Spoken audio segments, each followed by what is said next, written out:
ذلك الكتاب لا ريب فيه هدى للمتقين بسم اللہ الرحمن الرحیم الحمد للہ رب العالمین والصلاة والسلام علی خاتم النبیین محمد وآلہ وصحبہ اجمعین اما بعد۔ آج کی نشست میں سورۃ الاعراف ہمارے زیر مطالعہ ہے، اور اس کی منتخب آیات کی روشنی میں ہم اس سورہ کی جو تعلیم ہے اس کو ایک طرح سے نظر میں لانے کی کوشش کریں گے۔ اس سورہ میں بھی اللہ کے پیغمبر کو جھٹلانے اور اس کی تکذیب کا مسئلہ زیر بحث ہے۔ البتہ سورۃ الانعام میں اللہ تعالیٰ نے اجمالاً یہ فرمایا تھا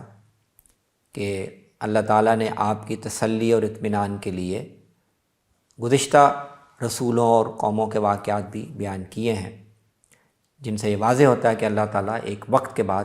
منکروں پر گرفت کرتے ہیں اور اپنے رسولوں کی مدد کرتے ہیں۔ سورۃ الاعراف میں ان واقعات کا، بہت سے انبیاء کے واقعات کا اور ان کی قوموں کے واقعات کا تفصیل سے ذکر کیا گیا ہے۔ اس سورہ میں بہت ہی بنیادی اور اہم تعلیم جو آیت نمبر 11 سے شروع ہوتی ہے، وہ انسانوں کی تخلیق اور پھر ان کے ذریعے سے پہلے فرشتوں کی آزمائش اور پھر اس کے بعد شیطان کے ذریعے سے اس پہلے انسان اور اس کی بیوی کی آزمائش کے واقعے کی صورت میں بیان ہوئی ہے۔ تو فرمایا کہ ہم نے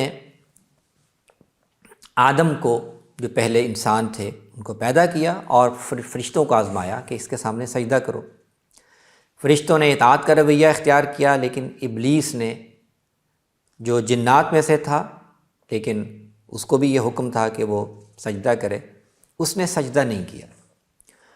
اور اللہ تعالیٰ کے پوچھنے پر اس نے کہا کہ یہ میری بڑائی اور میری عظمت کے خلاف ہے کہ میں آگ سے بنا ہوا اس مٹی کے بنے ہوئے کے سامنے سجدہ کروں۔ اس نے تکبر کا مظاہرہ کیا۔ اللہ تبارک و تعالیٰ نے اس سے کہا کہ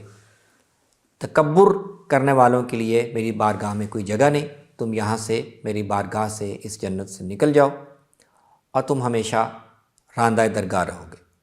شیطان نے اس پر اللہ تعالیٰ سے مہلت مانگی اور کہا کہ یہ جس مخلوق کو تو نے مجھ پر فضیلت دی ہے، میں اس کو بہکاتا رہوں گا، میں اس کے راستے میں گھات لگا کر بیٹھا رہوں گا، دائیں بائیں سے حملہ کروں گا، اور میں ان کو بھی تیرا شکر گزار بننے نہیں دوں گا۔ اللہ تعالیٰ نے اس کو اس کے مطالبے پر مہلت دی اور ساتھ ہی فرمایا کہ تو بھی یہاں سے راندہ درگاہ ہو کر نکل جا، اور ان میں سے بھی، آدم کی اولاد میں سے بھی جو تیری پیروی کریں گے، ان کا انجام بھی تیرے ساتھ اور تیرے پیروکاروں کے ساتھ جہنم میں ہی ہوگا۔ تو انسان کے ذریعے سے پہلی آزمائش فرشتوں اور ابلیس کی ہوئی۔ پھر اس کے بعد اللہ تعالیٰ نے آدم اور ان کی بیوی کو جنت میں ٹھہرایا اور ان کی بھی آزمائش کی، اور کہا کہ تمہیں یہ ایک مخصوص درخت ہے، اس کا پھل نہیں کھانا، اور شیطان تمہیں بہکانے میں کامیاب نہ ہو۔ پھر شیطان نے اپنی چال چلی اور ان کو امید دلائی کہ یہ درخت کھانے سے وہ یا تو فرشتہ بن جائیں گے یا ہمیشہ کی زندگی ان کو مل جائے گی، اور اس کے بہکاوے میں آ کر پہلے دونوں انسانوں نے وہ پھل کھا لیا، اور پھل کھاتے ہی ان کے جسموں پر جو لباس تھا وہ اتر گیا، اور درختوں سے پتے اتار کر انہوں نے اپنی شرمگاہوں کو چھپانا شروع کر دیا۔ تو ان کی بھی آزمائش ہوئی، اس میں دونوں پہلے انسان لغزش کا شکار ہوئے، لیکن ان دونوں نے اپنی غلطی پر تکبر یا اصرار کا رویہ اختیار نہیں کیا۔ فوراً اللہ تعالیٰ سے دعا کی کہ پروردگار، ہم نے ظلم کیا، اپنے آپ پر زیادتی کی، تیری مغفرت اور رحمت اگر شامل حال نہ ہوئی تو ہم گھاٹے میں ہوں گے۔ اللہ تبارک و تعالیٰ نے ان کی دعوت، ان کی دعا قبول کی، اور پھر ان دونوں کو زمین پر اتار دیا گیا اور یہ بتایا گیا کہ زمین پر رہو، اور شیطان یہ تمہارا دشمن ہے، یہ تمہارے ساتھ ہوگا، اور ایک مقرر وقت تک اللہ تعالیٰ تمہیں دونوں کو ایک دوسرے کے ذریعے سے آزمائے گا اور پھر دوبارہ تمہیں اپنے پاس اکٹھا کر لے گا۔ تو یہ واقعہ بیان کر کے، جو قرآن مجید میں اور بھی مواقع پر بیان ہوا ہے، اللہ تبارک و تعالیٰ نے وہ بنیادی اسکیم انسانوں کے سامنے رکھ دی ہے کہ اس دنیا میں ان کی تخلیق کس مقصد سے ہوئی ہے، اس میں ان کو آزمائش کیا درپیش ہے، ان کا دشمن کون ہے، اور انہیں صحیح راستے پر اور صحیح سمت پر چلنے کے لیے کس چیز کی ضرورت ہے۔ اسی مضمون کو آگے بڑھاتے ہوئے اللہ تبارک و تعالیٰ نے آگے آیت نمبر 35 میں اپنی اس اسکیم کا یہ پہلو بھی واضح کیا ہے کہ انسانوں کو اس آزمائش میں دشمن کون ہے، لیکن اللہ تعالیٰ کی طرف سے ان کی رہنمائی اور مدد کا کیا اہتمام کیا گیا۔ تو آیت نمبر 35 میں فرمایا، یا بنی آدم اما یأتینکم رسل منکم یقصون علیکم آیاتی فمن اتقی واصلح فلا خوف علیہم ولا هم یحزنون۔ شیطان تمہیں بہکانے کی کوشش کرے گا، اور اللہ تعالیٰ جب اپنی حکمت کے تحت مناسب سمجھیں گے تو تمہاری رہنمائی کے لیے اپنے رسول بھیجیں گے جو تم میں سے ہی ہوں گے، انسانوں میں سے ہی ہوں گے جن کو اللہ اس مقصد کے لیے منتخب کرے گا۔ وہ آ کر تمہیں میری آیات پڑھ کر سنائیں گے۔ تو تمہاری نجات کا مدار اس پر ہے کہ میرے رسول جب آئیں میری آیات پڑھ کر سنائیں، تو جو اللہ سے ڈرے گا، اپنی اصلاح کرے گا، وہ نجات کا حقدار ہوگا، اور جو لوگ اللہ کے آیات کی تکذیب کریں گے، تکبر سے کام لیں گے، وہ جہنم کے مستحق ہوں گے۔ یہ اللہ تعالیٰ نے یہاں پر بنیادی اسکیم بیان کی۔ اس کے بعد سورت کے جو آخری نصف حصہ ہے، بلکہ اس سے بھی زیادہ حصہ ہے،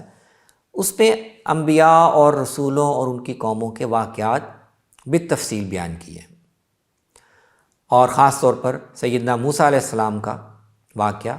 اور ان کو فرعون کی طرف بھیجا گیا، پھر ان کو بنی اسرائیل کی طرف ان کی ہدایت کے لیے مأمور کیا گیا، وہ واقعہ بھی بڑی تفصیل کے ساتھ بیان کیا۔ تو اللہ تعالیٰ نے یہ واقعات بیان کر کے سورہ کی آیت نمبر 93 میں اور 94 میں اس تاریخی حقیقت کو بھی بیان کیا ہے کہ اللہ تعالیٰ کی طرف سے وقتاً فوقتاً اس کا اہتمام کیا گیا کہ مختلف بستیوں میں اللہ کے نبی بھیجے جائیں، لیکن اس میں کم ہی استثناء رہا کہ انسانوں میں، ان کی بستیوں میں جب انہی میں سے رسول کو بھیجا گیا، نبی کو بھیجا گیا، تو لوگوں نے اس کی بات پر کان دھرنے سے انکار کر دیا۔ پھر اللہ تعالیٰ نے ان کی آزمائش کے لیے ان کو مہلت دی، مختلف طریقے اختیار کیے، اور ان تمام مراحل سے گزرنے کے باوجود جب لوگ ایمان نہیں لائے تو پھر اللہ تعالیٰ کی طرف سے ان پر دنیا میں ہی عذاب کا فیصلہ کر دیا گیا۔ تو اللہ تعالیٰ نے بندوبست کیا، لیکن انسانوں کی اکثریت شیطان کی راستے پر اور شیطان کی بتائی ہوئی ڈگر پر چلنے کو انہوں نے ترجیح دی۔ اسی کا ایک نمونہ اللہ تبارک و تعالیٰ نے آیت نمبر 134 میں فرعون کی قوم کے حوالے سے ذکر کیا۔ اللہ تبارک و تعالیٰ نے فرعون کی اور اس کی قوم کی رہنمائی کے لیے سیدنا موسیٰ علیہ السلام کو ان کے پاس بھیجا۔ سیدنا موسیٰ نے ان کے سامنے توحید کی دعوت پیش کی، اور اس کے باوجود جب وہ ایمان نہیں لائے تو اللہ تعالیٰ نے عذاب کی اور تنبیہ کی اور سرزنش کی مختلف شکلیں اختیار کی۔ وقتاً فوقتاً ان پر قدرتی آفات، وباؤں اور اس طرح کی بیماریاں ان پر مسلط کی گئیں۔ فرمایا کہ لیکن انسان کا، اور خاص طور پر موسیٰ علیہ السلام کی جو مخاطب قوم تھی، اس کی ضد اور ہٹ دھرمی کو اس منظر سے سمجھا جا سکتا ہے کہ اللہ تعالیٰ نے کئی نشانیاں ان کو دکھائیں، کئی طرح کی آزمائشیں ان پر مسلط کیں، کئی طرح کی آفات میں ان کو مبتلا کیا، لیکن ان کا رویہ مسلسل یہ رہا کہ جب تکلیف یا آزمائش آتی تو موسیٰ علیہ السلام سے کہتے کہ اللہ تعالیٰ نے تمہارے ساتھ جو معاہدہ کیا ہوا ہے اس کے تحت ہمارے لیے دعا کرو، اللہ تمہاری دعا قبول کرتا ہے، یہ بیماری اور آفت ہم سے ٹل جائے، ہم تمہاری بات مان لیں گے، ہم تم پر ایمان لے آئیں گے اور بنی اسرائیل کو تمہارے ساتھ یہاں سے جانے دیں گے۔ موسیٰ علیہ السلام اس توقع پر اللہ تعالیٰ سے دعا کرتے، اللہ تعالیٰ اس تکلیف یا آفت کو ان سے دور کر دیتے، لیکن جیسے ہی تکلیف دور ہوتی فرعون کی قوم اپنے عہد سے، اپنے وعدے سے مکر جاتی، اس کو توڑ دیتی اور بنی اسرائیل کو آزاد کرنے پر آمادہ نہ ہوتی۔ تو انجام کار اللہ نے پھر ان کے لیے، فرعون کے لیے اور اس کے لشکر کے لیے، دریا میں غرق کرنے کا عذاب یہ منتخب کیا اور ان کو اس میں غرق کر دیا گیا۔ تو یہ اللہ کی نبیوں کو ان کی قوموں کی طرف سے، ان کے مخاطبین کی طرف سے جس رویے کا سامنا کرنا پڑا، وہ گویا شیطان کے اس دعوے کی اپنے عمل سے تصدیق کرتے رہے۔ شیطان نے کہا تھا وَلَا تَجِدُ أَكْثَرَهُمْ شَاكِرِينَ، تو اپنے اس مخلوق کی میں سے اکثر لوگوں کو اپنا شکر گزار نہیں پائے گا۔ سورۃ الانفال میں ہی ایک بنیادی تعلیم جو ذکر کی گئی ہے وہ اہل کتاب کے لیے رسول اللہ صلی اللہ علیہ وسلم پر ایمان لانے کی دعوت ہے۔ یہ سورہ بقرہ میں بھی بہت تفصیل سے بیان ہوئی ہے، اور یہاں اس سورہ میں بھی اللہ تعالیٰ نے بنی اسرائیل کے تاریخ کا ذکر کر کے،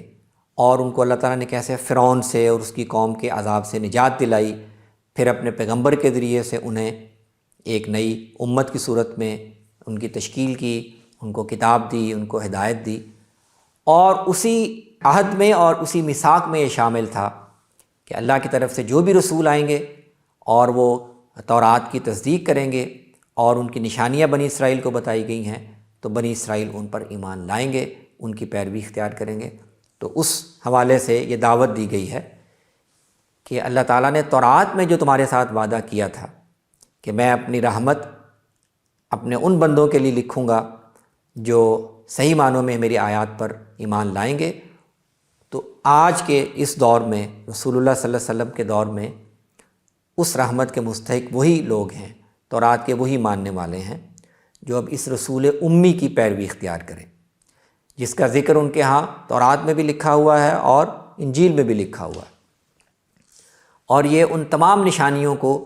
پورا کرتا ہے جو بتائی گئی ہیں۔ یہ ان کو معروف کا حکم دیتا ہے، برائیوں سے روکتا ہے، پاکیزہ چیزیں ان کے لیے حلال ٹھہراتا ہے، ناپاک چیزیں ان کے لیے حرام قرار دیتا ہے، اور ان پر جو بوجھ انہوں نے خود اپنے اوپر لاد لیے ہیں یا ان کی سزا کے طور پر اللہ نے ان پر پابندیاں عائد کی گئی ہیں، تو یہ پیغمبر اللہ کی رحمت سے ان بوجھوں کو اور ان تکلیفات کو بھی ان سے دور کرتا ہے۔ تو تمہاری یہ ذمہ داری ہے کہ اس رسول امی پر ایمان لاؤ، اور اس کے بعد اللہ تعالیٰ کی رحمت کے تم مستحق ہو جاؤ گے۔ اسی کے ساتھ اللہ تعالیٰ نے رسول اللہ صلی اللہ علیہ وسلم کی زبان سے تمام لوگوں کو یہ پیغام دیا ہے کہ اے لوگو، یہ جان لو کہ میں تم سب کی طرف اللہ کا رسول ہوں۔ قل یا ایھا الناس انی رسول اللہ الیکم جمیعا، میں کسی ایک خاص گروہ کا پیغمبر نہیں ہوں، میں تم سب کی طرف مبعوث کیا گیا ہوں، اور اللہ کی طرف سے تمہیں یہ پیغام اور دعوت ہے کہ اللہ پر ایمان لاؤ، اس نبی امی پر ایمان لاؤ اور اس کی پیروی اختیار کرو تاکہ تم ہدایت پاؤ۔ پھر ساتھ یہ ذکر کیا کہ بنی اسرائیل کو اور تورات کے ماننے والوں کا تو سب سے پہلے یہ حق تھا کہ وہ رسول اللہ پر ایمان لائیں، لیکن یہ اس سے پہلے بھی اللہ کے نبیوں کے ساتھ انکار کا، ناشکری کا رویہ اختیار کرتے رہے ہیں۔ اسی تناظر میں اللہ تعالیٰ نے بنی اسرائیل کے لیے اس دنیا میں عذاب کا اور رسوائی کا جو فیصلہ کیا، اس کا بھی اسی صورت میں ذکر کیا ہے، جو آیت نمبر 167 سے آیت نمبر 170 تک پھیلا ہوا۔ تو ارشاد فرمایا وَإِذْ تَأَذَّنَ رَبُّكَ لَيَبْعَثَنَّ عَلَيْهِمْ إِلَى يَوْمِ الْقِيَامَةِ مَن يَسُومُهُمْ سُوءَ الْعَذَابِ إِنَّ رَبَّكَ لَسَرِيعُ الْعِقَابِ وَإِنَّهُ لَغَفُورٌ رَحِيمٌ۔ جب بنی اسرائیل کے اندر پیدر پہ انبیاء آتے رہے، ان کو کتاب الہی کی اور اس کی تعلیمات کی یاد دہانی کراتے رہے، اور بنی اسرائیل مسلسل ان کی تکذیب کرتے رہے، کتاب الہی کی تعلیمات سے اعراض کرتے رہے، تو ایک وقت مقرر کے بعد اللہ تعالیٰ نے یہ فیصلہ کر لیا اور بنی اسرائیل کو صاف اعلان کر کے بتا بھی دیا کہ اب دنیا کے باقی رہنے تک تم اگر دنیا میں رہو گے، قوموں کے درمیان رہو گے، تو رسوائی اور ذلت اور خدا کے عذاب کا نمونہ بن کے رہو گے۔ تو اللہ تعالیٰ نے واضح طور پر انہیں اس فیصلے سے آگاہ کر دیا کہ میں وقتاً فوقتاً تم پر اپنے ایسے بندوں کو مسلط کرتا رہوں گا جو تمہیں برا اور تکلیف دہ عذاب چکھائیں گے، اور فرمایا کہ اسی کی پاداش میں ہم نے اس علاقے سے ان کو اٹھا کر جہاں پر وہ مجتمع تھے ان کو ٹکڑے ٹکڑے کر کے پوری زمین میں پھیلا دیا۔ ان میں سے نیک لوگ بھی ہیں، ان میں سے برے لوگ بھی ہیں، ہم ان کو اچھے حالات سے برے حالات سے آزماتے بھی رہے ہیں تاکہ یہ واپس لوٹ آئیں۔ لیکن بعد کی نسلوں میں عموماً یہ ہو گیا کہ ان میں ایسے نااہل لوگ پیدا ہوئے جنہوں نے کتاب تو ورثے میں پائی لیکن اس پر پوری طرح سے عمل نہیں کیا، کچھ حصہ اختیار کر لیتے اور کہتے کہ اسی کو اختیار کرنے سے ہماری مغفرت ہو جائے گی، لیکن دوسرا حصہ آتا تو اس سے گریز کرتے۔ حالانکہ اللہ تعالیٰ کی طرف سے ان سے جو میثاق لیا گیا تھا وہ یہ تھا کہ اللہ کی طرف ناحق کسی بات کی نسبت نہ کریں، کتاب الہی کو پڑھیں اور جو کچھ اس میں درج ہے اس پر عمل کریں۔ تو ان کے اس رویے اور تکذیب کی پاداش میں قیامت تک کے لیے اللہ تعالیٰ کی طرف سے ان کے لیے یہی فیصلہ ہے کہ ان کو اچھے اور برے حالات سے آزمایا بھی جائے گا، لیکن وقتاً فوقتاً کچھ وقفے کے بعد اللہ تعالیٰ ان پر اپنے بندوں کو بھی مسلط کرتا رہے گا جو ان کو خدا کے عذاب کا مزہ چکھائیں گے۔ تو یہ سورۃ الاعراف کی اہم اور بنیادی تعلیمات تھیں جو ہم نے ان آیات میں مطالعہ کی۔ اقول قولی ھذا واستغفر اللہ لی ولکم ولسائر المسلمین۔